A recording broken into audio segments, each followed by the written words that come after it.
We begin with some very difficult news breaking right now. A family of 4 found dead inside a home in River Oaks. Police say they are investigating this as a murder-suicide after a babysitter called for a welfare check. On Monday evening, the streets of River Oaks looked quiet and normal. Big homes stood behind tall gates. Expensive cars were parked outside clean driveways. Nothing about Kingston Street looked dangerous. Nothing looked broken. But inside one beautiful house, an entire family was already gone. The first warning came from a babysitter.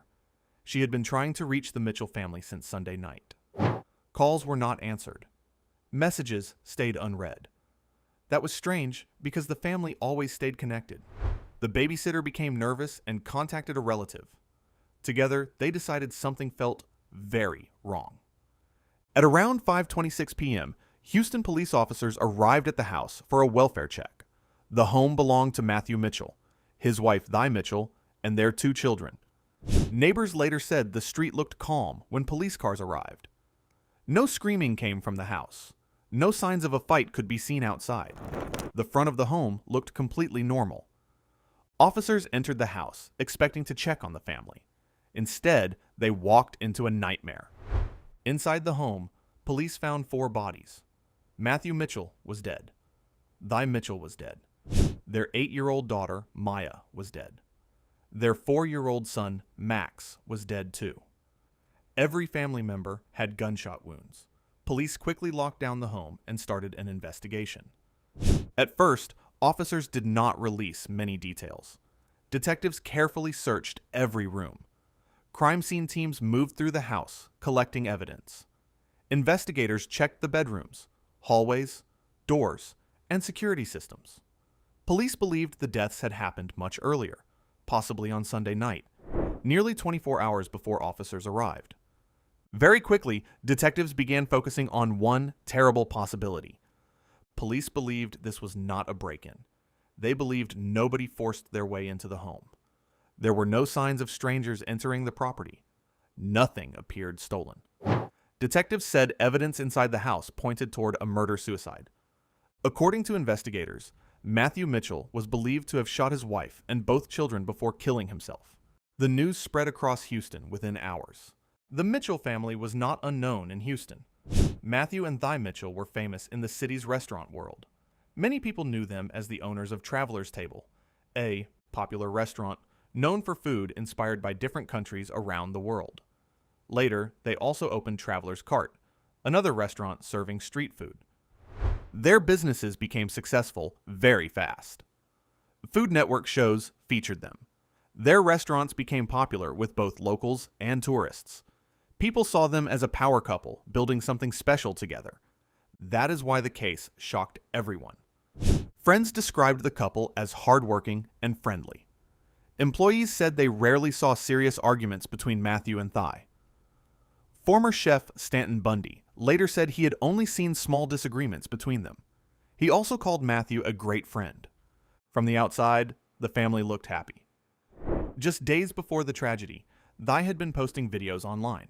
One video showed her laughing with Matthew. She joked in the caption that he believed they would grow old together. Thousands of people watched the video without knowing it would soon become terrifying to watch again. Another post showed Thy shopping with her daughter Maya for a family wedding. Maya smiled while trying on dresses. At one moment, the little girl fed her mother a bite of cookie while they laughed together. The videos looked warm and normal. Nothing in them suggested danger. But behind the walls of the River Oaks home, something was already changing. After detectives studied the evidence inside the home, police publicly named Matthew Mitchell as the suspect in the case. Matthew was 52 years old. He had lived many different lives before becoming a restaurant owner. Years earlier, he worked in journalism. Later, he entered the pharmaceutical industry and became connected to the Texas Center for Drug Development. After that, he studied culinary arts and moved into the restaurant business with Thy. People who knew him described him as intelligent and quiet. One detail stood out to many after the tragedy. Matthew had almost no personal social media presence. In a world where most people shared everything online, Matthew stayed mostly invisible. Police said there was no known criminal history connected to him. Investigators also said There had been no domestic violence calls linked to the family home in recent months. No public warning signs existed. That became one of the most disturbing parts of the case. Friends and workers could not understand what happened. As detectives continued examining the home, more details slowly appeared. Police confirmed that the children had been found in their beds. The Harris County Institute of Forensic Sciences later ruled the deaths of Thai, Maya, and Max as homicides. Matthew's death was ruled a suicide. Investigators believed the shootings happened sometime Sunday night. That timeline matched the growing concern from the babysitter and relatives who had not heard from the family since then. The case became even more heartbreaking when reports claimed Thai might have been pregnant at the time of her death. Authorities did not fully confirm every detail immediately, but the reports spread quickly online and made the tragedy feel even heavier. Outside the home, people began leaving flowers, teddy bears, and notes for the family. One message simply read, "Our thoughts and prayers are with you." As more information came out, the story became harder to understand. The Mitchell family appeared successful. Their restaurants were doing well. The Texas Restaurant Association had even honored them as Restaurateurs of the Year. Thai was active in the restaurant community and often attended business events. She was also studying for an MBA while helping run the restaurants and raising her children. Nothing publicly suggested the family was falling apart. That is why people across Houston started asking the same question. What happened inside that house before the gunshots? Police did not release a suicide note. Investigators also did not announce a clear motive. Detectives stayed careful while processing evidence from the scene. Officers searched for digital records, phone activity, security footage, and anything that could explain the final hours inside the home. At the same time, rumors began spreading online. Some reports claimed Matthew had recently shown signs of paranoia. Those reports were never fully explained by police, but they became part of the growing mystery around the case. The silence inside the house during those final hours became one of the most chilling parts of the story. Neighbors nearby had not reported hearing major disturbances. Friends expected normal plans to continue that week. Thai's family was preparing for a wedding. Employees were focused on the restaurants. Customers were still eating meals at Traveler's Table without knowing the owners were already dead. Then, another painful detail appeared. Even after the bodies were discovered, the restaurants announced they would remain open. Staff members returned to work while grieving the people who built the business. In a public statement, the restaurant team thanked loyal workers for continuing through the tragedy and asked the community for privacy and respect. But behind every statement and every news headline, one reality stayed impossible to escape. 2 children had lost their lives inside their own home. And the only person who may have known the full truth was already dead before police ever opened the front door. The deeper police looked into the case, the stranger the timeline felt. On Sunday evening, friends said they still sounded normal on phone calls. She talked about upcoming plans and family events. Nothing in her voice made anyone think danger was close. Matthew was also expected to meet friends for dinner on Monday, but he never appeared. By then, detectives believed the family was already dead inside the house. Investigators checked every possible clue. They studied phone records, movements inside the home, and the order of the shootings. Officers wanted to know what happened during those final hours and whether anyone outside the family noticed changes before the tragedy. So far, police have not said if any warning signs were found inside personal messages or private conversations. As news cameras gathered outside the River Oaks neighborhood, Houston residents struggled to understand how a family known for success, business growth, and happy public moments could end in such horror. The case quickly became one of the most talked about tragedies in the city, and investigators still had many unanswered questions waiting inside that silent house. Investigators searched through phones, emails, business records, and security systems inside the home. Officers wanted to know what happened between Sunday night and the moment police entered the house on Monday evening. Detectives studied timelines carefully.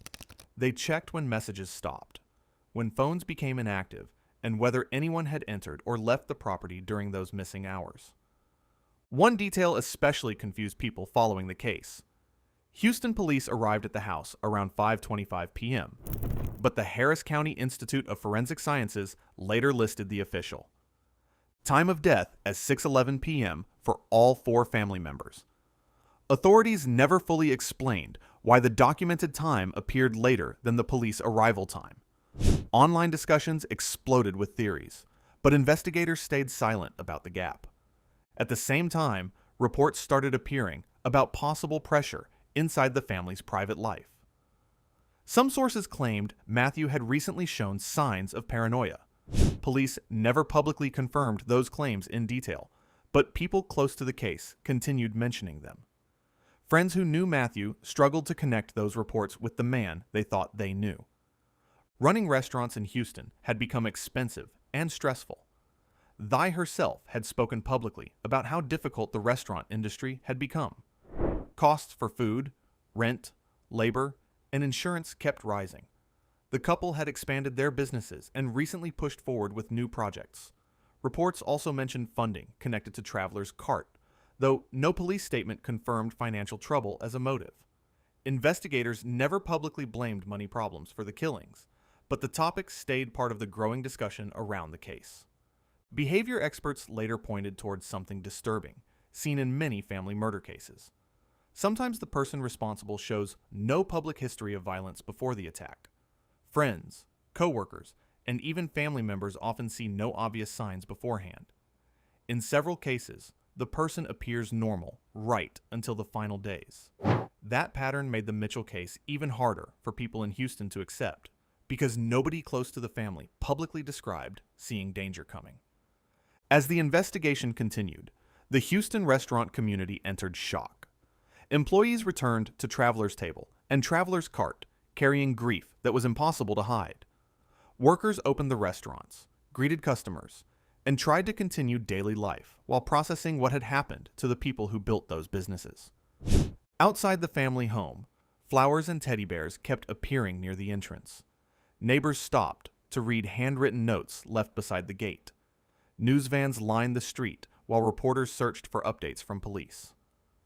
Residents of River Oaks struggled to believe a crime this brutal had happened inside one of Houston's wealthiest neighborhoods.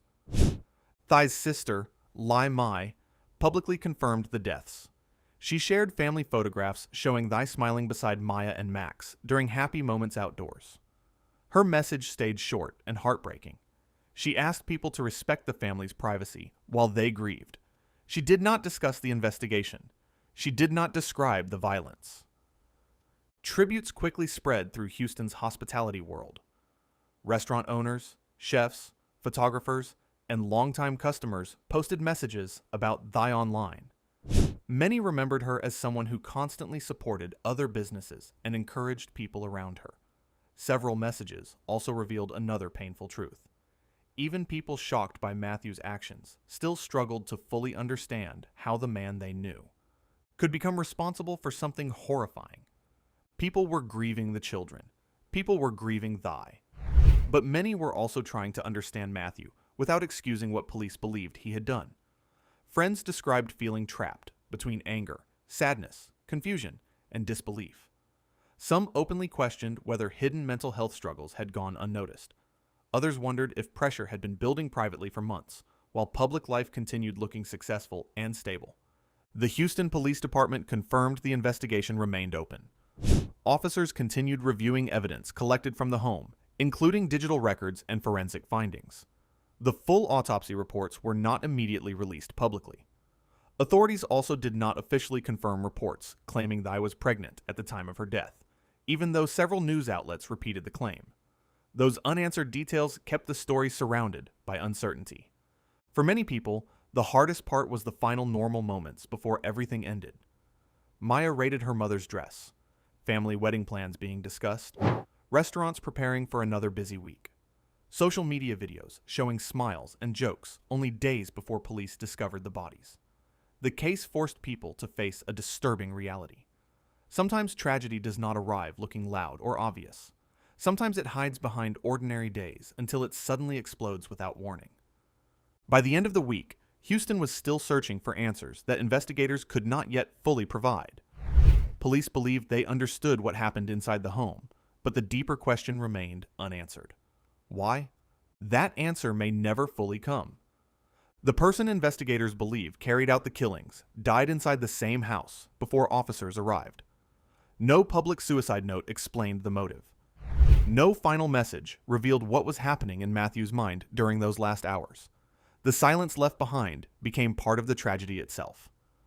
What remained were photographs, videos, business memories, grieving relatives, shocked employees, and 2 children whose lives ended before they even had the chance to grow up.